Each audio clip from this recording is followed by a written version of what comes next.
ইউক্রেনের কাছে আকাশ প্রতিরক্ষা, প্যাট্রিয়ট ক্ষেপণাস্ত্র এবং গোলাবারুদ পাঠাতে যাচ্ছে যুক্তরাষ্ট্র। এই প্যাকেজের মূল্য $600 কোটি। এতে জো বাইডেন সই করেছেন $60 কোটি। আরও রয়েছে $100 কোটি।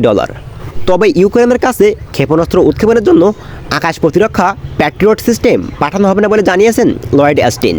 এরই মধ্যে রুশ বাহিনী ইউক্রেনে বড় ধরনের বিমান হামলা চালিয়েছে। হামলায় একটি হাসপাতাল ক্ষতিগ্রস্ত হয়েছে। রুশ বাহিনী আরও হামলা করেছে ইউক্রেনের 3টি বড় শক্তি কেন্দ্রে এবং একটি রেলপথে। মার্কিন প্রতিরক্ষা মন্ত্রী বলছেন যুক্তরাষ্ট্র ইউক্রেনের জন্য খুব দ্রুত ক্ষেপণাস্ত্র প্রতিরক্ষা ব্যবস্থা পাঠাবে। নিয়ে তিনি ইউরোপীয় অংশীদারদের সাথে আলাপ করেছেন। ইউক্রেনের নিজস্ব প্রতিরক্ষা ব্যবস্থাকে গড়ে তোলার জন্য কিছু তহবিল পাঠানো হবে, যাতে করে ইউক্রেন আরও বেশি গোলাবারুদ তৈরি করতে পারে এবং তার প্রয়োজন মেটাতে পারে। যুদ্ধ শুরুর পর থেকেই রাশিয়া কামানের গোলাবারুদ এবং অন্যান্য অস্ত্রের অভ্যন্তরীণ উৎপাদন বাড়িয়েছে। এছাড়া দুই শক্তিধর দেশ ইরান এবং উত্তর কোরিয়ার কাছ থেকে গোলাবারুদ অস্ত্র পাচ্ছে রাশিয়া। বাইডেন বলেন, এই যুদ্ধে যদি রাশিয়া জয়ী হয় তাহলে ইউরোপ এমন ঝুঁকিতে পড়বে যা এর আগে কখনো দেখেনি। মার্কিন বাহিনীর সাহায্য ইউক্রেনকে কি রক্ষা করতে পারবে? এ ব্যাপারে বাইডেন বলেন, যুক্তরাষ্ট্র ইউক্রেনকে যে সহায়তা দিয়েছে এর মাধ্যমে ইউক্রেন আরও সক্ষমতা বাড়িয়ে তুলতে পারবে।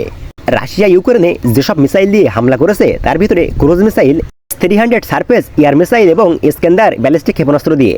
সম্প্রতি রাশিয়ার 21টি ড্রোন ভূপাতিত করার দাবি করেছে ইউক্রেন।